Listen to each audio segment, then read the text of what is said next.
Good evening, everybody. I know it's a bit late when I posted this video, or hey, maybe you're watching it the following morning, and if that's the case, then good morning, everybody. My name is MiAhTheKing, taking a look at a game that came out earlier this evening called Symphony of War: The Nephilim Saga.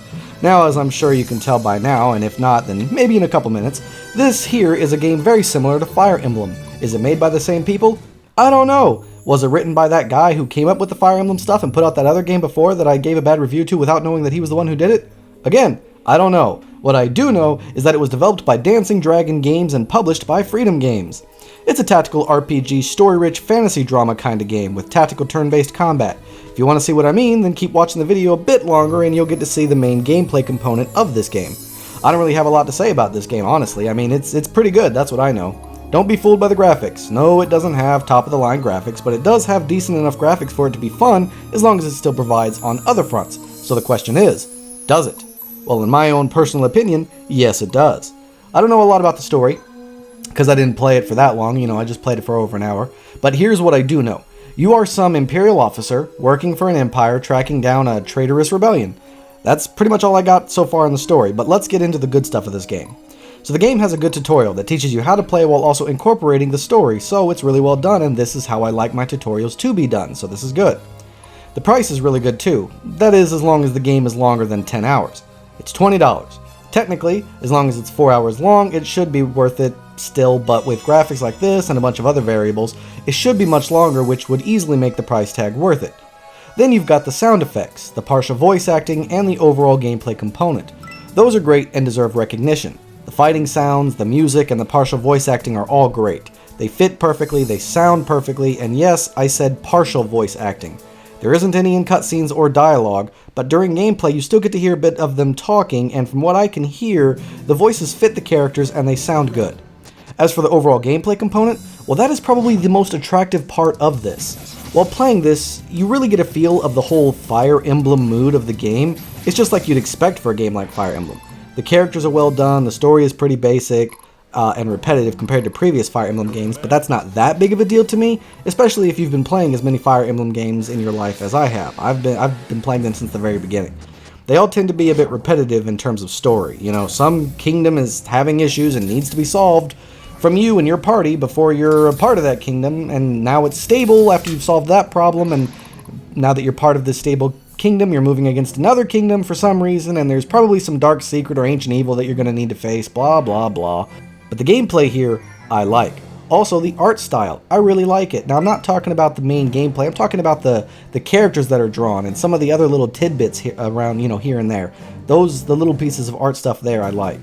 Instead of getting individual heroes or generals to fight one-on-one, each general or hero gets their own little army who are involved in the automatic battles, just like your character is. So as you go out and fight and conquer things, you get these little bases, and these bases you can customize your mini armies and your heroes with. You can rearrange how they sit in their little armies and pick and choose who gets what units based on the hero, or however you damn well please, to be honest. To recruit new units, you can do it via storyline or by hiring them. They gain levels like your heroes do, and as they gain levels, you can upgrade their class, making not just your hero stronger, but the armies that are with them stronger as well. Like, for instance, I love crossbows more than bows. So now I can take my archer unit and change all of his archers into crossbow units because that's my preference. How awesome is that? And how to upgrade them? Well, on each mission, there are resources you can grab from your enemy to make you stronger, like iron or gems or horses. This is how you get the necessary materials so that you can upgrade your units to fight your style better. And there's even more than that. Your units get leadership points, which I think makes them perform better in combat. Either it wasn't explained very well, or I haven't reached that tutorial yet, or maybe I did and I just didn't understand it, but there's a leadership experience points that does something. I wish I knew more about what it is, but I don't remember them telling me what the leadership did. It might make them fight better, it might make it so that you can have more units in your army. I'm not 100% on that, sorry. But there is also the customization of your main character, choosing male or female, choosing a name, choosing your personality by answering a few different questions they have for you.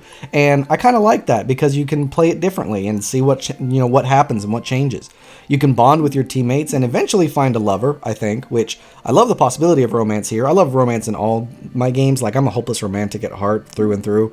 And overall, with all the stuff that I just mentioned, there's a ton more that I just don't have the skill with words to appropriately describe to you, but there's a lot of stuff here that's all really well done, and it just really makes you feel like you're a general in command of your army via a Fire Emblem game. Except this time, when you're controlling an army, you're actually controlling an army, not just Fire Emblem telling you you're controlling an army and you keep controlling your individual units.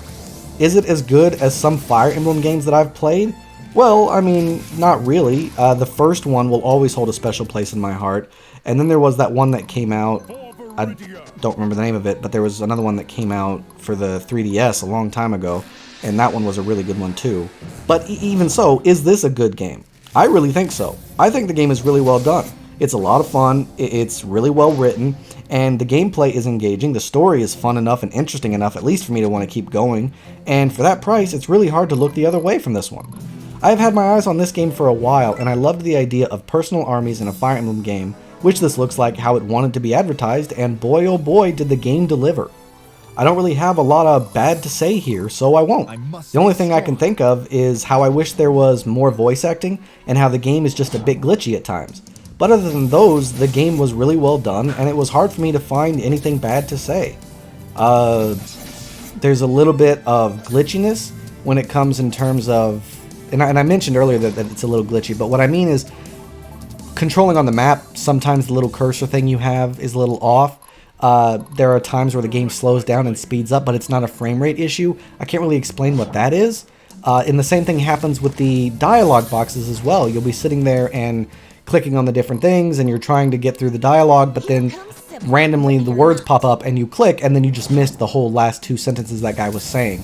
I'm not quite sure what that's going on. Even in the options, I have the ability to turn the dialogue so it pops up instantly and it's still doing this, so I don't really know what that is. Another thing that kind of bothers me with it a little bit was the lack of like major cutscenes or anything, and maybe that's because I've been spoiled by other Fire Emblem games or whatnot, but there was like one small cutscene where this like weird dot was just following you around, your mouse cursor around or something, and they said like a paragraph before it ended, and that was it.